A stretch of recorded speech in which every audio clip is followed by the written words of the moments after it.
এই ডাকাতি এবং নৈরাজ্যকর পরিস্থিতি থেকে ভুক্তভোগী জনগণকে যাতে পরিত্রাণ পেতে পারেন ভুক্তভোগী জনগণ, সে লক্ষ্যে আমরা একত্রিত হয়েছি।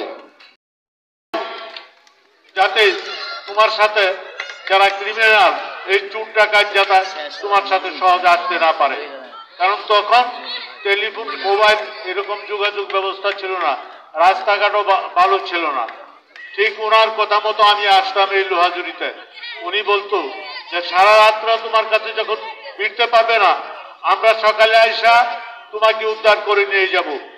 লোকেরা আছেন সবাই যদি আমাকে সহযোগিতা করেন, অবশ্যই আমরা এই আপনারা যে আতঙ্কে আছেন আতঙ্ক মুক্ত করব ইনশাল্লাহ। আর একটা কথা বলতে চাই, মাদক বিক্রি করে কারা? সবাই তো মাদক বিক্রি করে না, নাকি? মাদক বিক্রি করে কিছু সংখ্যক ছেলেপেলেরা। আপনাদেরই ছেলে সন্তান, আপনার ভাতিজা, আপনার ভাই, আপনাদের পাড়ার কেউ না কেউ, তাই না? সুতরাং আমি আজকে বলতে চাই, আজকে আমরা এই যে আমাদের 2জন সিনিয়র অফিসার আছেন,